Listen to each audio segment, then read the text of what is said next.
অনেকে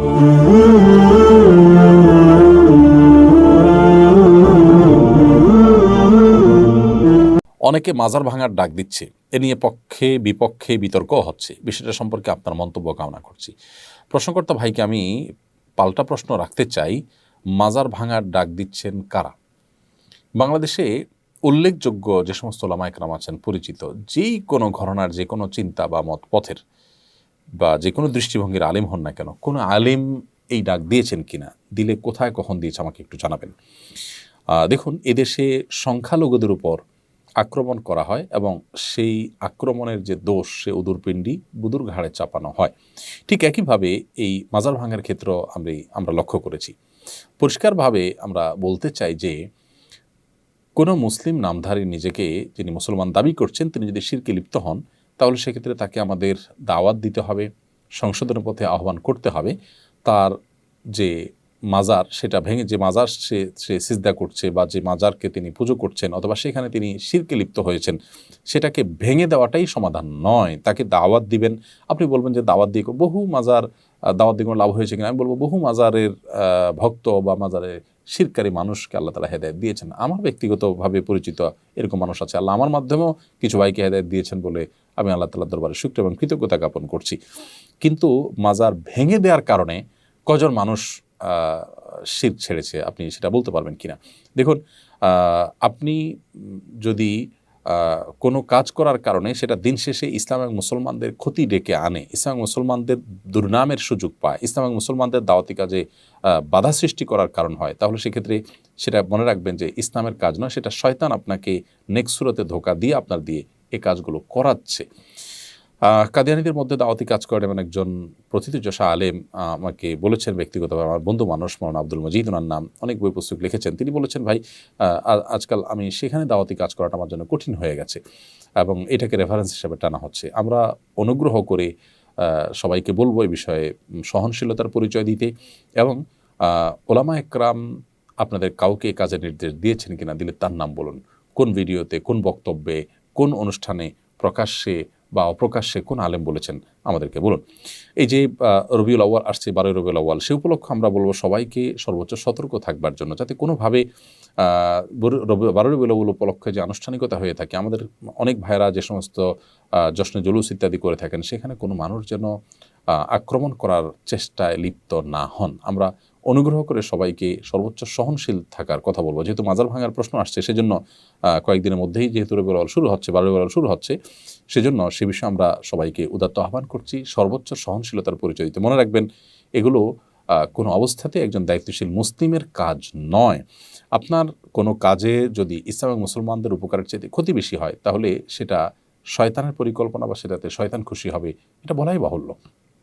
এজন্য আমরা বলতে চাই যে এই জাতীয় বিষয়গুলোতে আপনার আবেগ, আপনার নিজস্ব বিবেকের উপরে আপনি ভরসা না করে ওলামা একরামের দিক নির্দেশনাকে আপনি শুনুন। আমি আবারও বলছি যে উল্লেখযোগ্য কোন আলিমের নাম বলতে পারবেন যিনি আপনাকে এই কাজ করার নির্দেশ দিয়েছেন? অনুগ্রহ করে যদি সেরকম কেউ থাকে আপনি বলুন।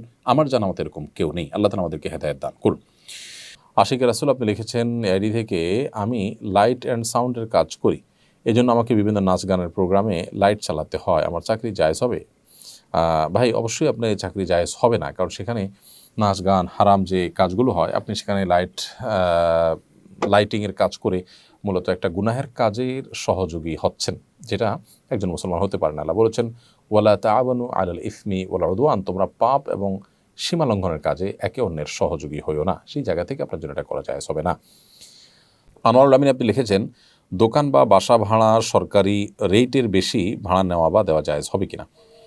দোকান বা বাসা ভাড়ার ক্ষেত্রে সরকারি যে রেট আছে, সেই রেটের অতিরিক্ত আপনি যদি নেন, সরকার যদি কোনো জায়গায় ধার্য করে থাকে ন্যায্য মূল্য যেন নিশ্চিত করা যায় সেজন্য, তাহলে সেটা আপনার জন্য, এরকম পরিস্থিতি আপনার জন্য অতিরিক্ত টাকা নেওয়া জায়েজ হবে না। কারণ হলো ন্যায্যতার যে সীমানা সেটা যদি ঠিক করে দেওয়া হয় এবং মানুষের কল্যাণে যদি করা হয়, সেটাকে মান্য করা উচিত। এবং সেটাকে অমান্য করার মানে হলো যে আপনি অনৈতিকভাবে বা অন্যায়ভাবে মানুষের কাছ থেকে অর্থ উপার্জন করতে চাচ্ছেন, এই জন্য এটা জায়েজ হবে না, এটা অনুচিত হবে। বিশেষ করে ন্যায্য ভাড়ার অতিরিক্ত যদি আপনি নেন, সেটা অনৈতিক হবে। এই জন্য আল্লাহকে ভয় করা উচিত। তবে যদি এমন হয় যে উভয় পক্ষ ক্রেতা বিক্রেতা আপনারা সম্মত হয়েছে এটার উপরে, সরকারের রেটে আসলে কেউই ভাড়া দেয় এটাই না, বা অযৌক্তিকভাবে সরকারের রেট নির্ধারিত হয়েছে, এটাতে দেওয়া সম্ভব না, ইত্যাদি ইত্যাদি যদি হয়, তাহলে সেক্ষেত্রে উভয় পক্ষের সম্মতিতে সেটি জায়েজ হবে। আর যদি সরকার যেটা নির্ধারণ করেছে সেটা আসলে অযৌক্তিক নয়, তাহলে সেক্ষেত্রে সেটা মান্য করা উচিত। বিশেষ করে জমি কেনা বেচার ক্ষেত্রে আমরা জানি সরকারি যে রেট আছে সেটা আসলে কোনো যৌক্তিক রেট নয়। বিশেষ করে শহরাঞ্চলের জমির যে সরকারি রেট আছে অনেক কম। কোথাও হয়তো একসময় ইয়ে ছিল, পুকুর ছিল বা গর্ত ছিল, সেই হিসাবে সরকারি রেট সেখানে নির্ধারিত হয়েছে। এখন সেটা খুব ভরাট জায়গা, সুন্দর দামি জায়গা, সেটা বহুগুণ বেশি এখন বিক্রি হচ্ছে। এখন কেউ সরকারি দামে কিনতে বা বিক্রি করতে বাধ্য নয়। এরপর প্রশ্ন হলো, বর্তমান পরিস্থিতিতে অনেকে আইন হাতে তুলে নিচ্ছে, যাদের ব্যাপারে মানুষ সংঘবদ্ধ হয়ে আঘাত করছে, তারা জালিম। তবু তারা আইন নিজের হাতে তুলে নেওয়া সঙ্গত হচ্ছে কিনা। কেউ যদি অন্যায় করেও তারপর আইন হাতে তোলা জায়েজ নেই, কারণ এর মধ্য দিয়ে একটা সমাজ বিশৃঙ্খল হয়, এর মধ্য দিয়ে অনেক অন্যায়ের পথ সুগম হয়।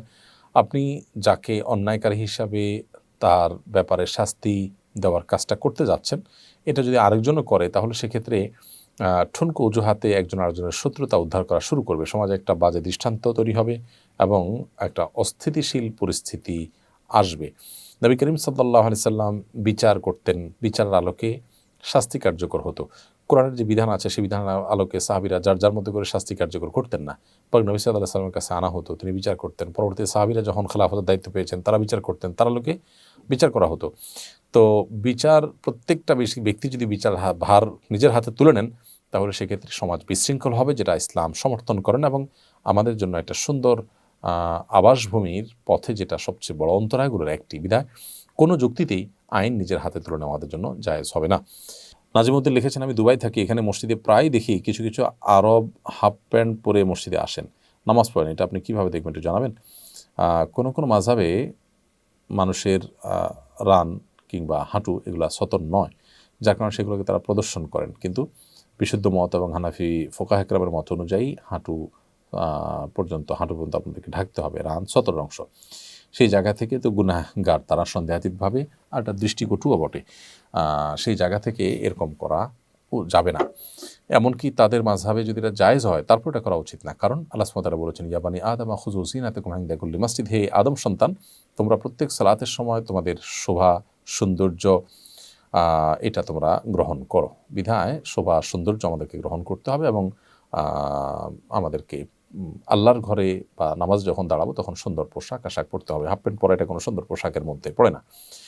কোনো সমাজেই অফিসে, আদালতে, মিটিংয়ে, সিটিংয়ে এটা সাধারণত অ্যালাউড হয় না। এমডি আরিয়ান আরিফ আপনি লিখেছেন, আমি প্রায় সময় হাফ হাতা জামা গায়ে দিয়ে নামাজ পড়ি, এতে আমার নামাজ হবে কিনা। হাফ হাতা জামা গায়ে দিয়ে নামাজ পড়লে নামাজ তো হয়ে যাবে, কিন্তু সাধারণত কোনো সম্ভ্রান্ত মজলিসে, মিটিংয়ে বা ভালো কোনো জায়গায় আমরা এটা পরে যাই না। এই জন্য এরকম পোশাক না পরে সুন্দর সম্মানজনক মজলিসে আমরা বা সম্ভ্রান্ত মজলিসে, প্রোগ্রামে, অনুষ্ঠানে বাইরে গেলে আমরা যে পোশাক পরি সেই পোশাক পরে নামাজ পড়া দরকার। কারণ আল্লাহ তাআলা বলেছেন, খুযু যিনাতাকুম ইনদা কুল্লি মাসজিদ, তোমরা প্রত্যেক নামাজের সময় সুন্দর পোশাক পরিধান করো। বিধায় সুন্দর এবং সম্ভ্রান্ত পোশাক আমাদের পরে সালাতে করা উচিত। অনেকে লুঙ্গি গেঞ্জি পরে নামাজ শুরু করে দেন, যেটা পরে তিনি কোথাও যাবেন না, সেটা পরে আল্লাহর দরবারে তিনি দাঁড়িয়ে যান। এটা আল্লাহর দরবারে দাঁড়ানোর যে শান মান সেটার পরিপন্থী। তবে এই অবস্থায় নামাজ পড়লে যাতে সতর যদি ঢাকা থাকে, এগুলো পাক থাকে যদি, তাহলে নামাজ হয়ে যাবে এক জিনিস, আর ভালোভাবে যেতে হতে হওয়া আরেক জিনিস।